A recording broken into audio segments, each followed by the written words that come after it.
Hello everyone, welcome to exam treasury. इस video में हम लोग डिस्कस करने वाले हैं रिगार्डिंग जो सीयूईटी का जो एग्ज़ाम होने वाला है और वो सारे स्टूडेंट्स जो फॉरेन लैंग्वेज के लिए अप्लाई कर रहे हैं।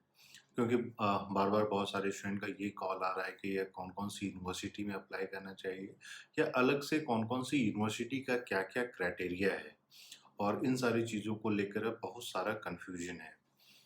मेन अगर आप देखिएगा तो जो अलग-अलग यूनिवर्सिटीज़ है, फॉर एग्ज़ाम्पल जेएनयू जहाँ पे 10 लैंग्वेजेज़ हैं, फिर आपका इफ्लू हो जाता है, उसके साथ-साथ बीएचयू है, जेएमआई जामिया मिलिया इस्लामिया और दिल्ली यूनिवर्सिटी है।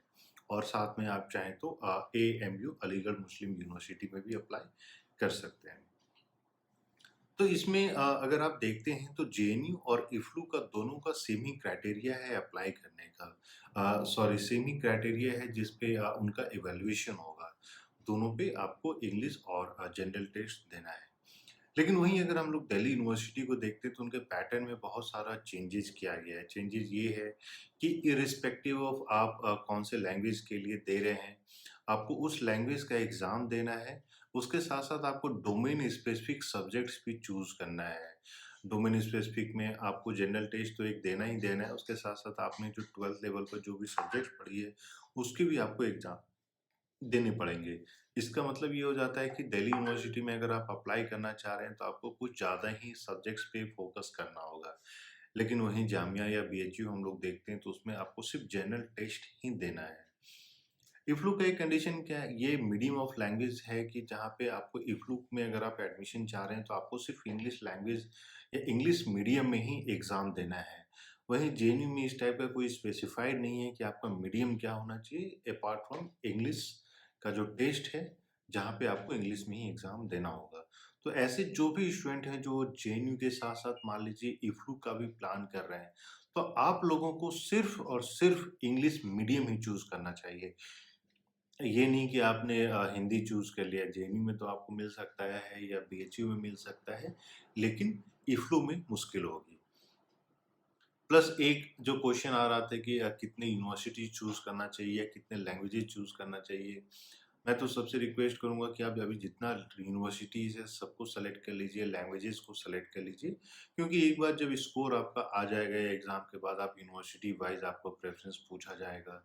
फॉर एग्ज़ाम्पल जेएनयू में जैसे 3 प्रेफ़रेंस दिया जाता है। जो अभी 3 लैंग्वेज की जो बात की जा रही है वो ये नहीं है कि आप जो है 3 फ़ॉरेन लैंग्वेज चूज़ कर सकते हैं।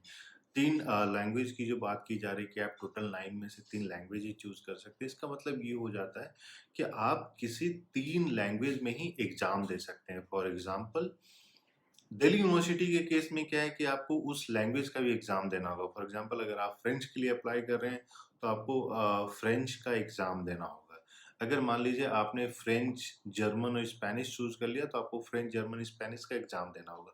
तो ये हो जाती है 3 लैंग्वेज का कंडीशन, लेकिन जेएनयू जैसी यूनिवर्सिटी में नहीं है वो कंडीशन, जहाँ पे आपको एक ही एग्ज़ाम से मल्टीपल बोल सकते हैं कि सब्जेक्ट्स में एडमिशन मिल सकता है।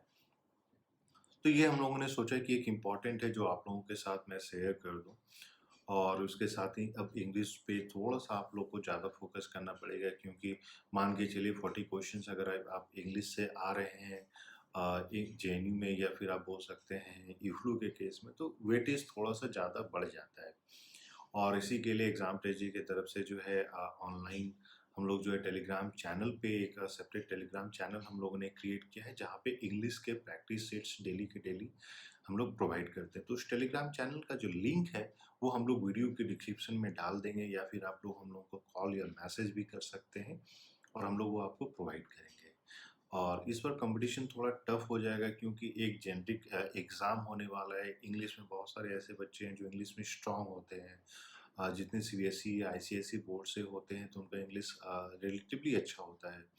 तो बिहार बोर्ड के लिए या झारखंड बोर्ड, वेस्ट बंगाल बोर्ड, जो भी स्टेट बोर्ड से बच्चे आते हैं, उनके लिए थोड़ी-सी डिफ़िकल्टी लेवल और इंक्रीज़ हो जाती है, क्योंकि 50% रफली 50% वेटेज जो है आपको इंग्लिश को दिया जा रहा है। पहले के अगर आप एग्ज़ाम में देखते हैं तो इंग्लिश का वेटेज अराउंड 20 टू 25% ही होता था, लेकिन अब क्योंकि 40% इंक्रीज़ हो गया है, तो वो एक बहुत ही सिग्निफिकेंट रोल प्ले करेगा आपके सिलेक्शन में।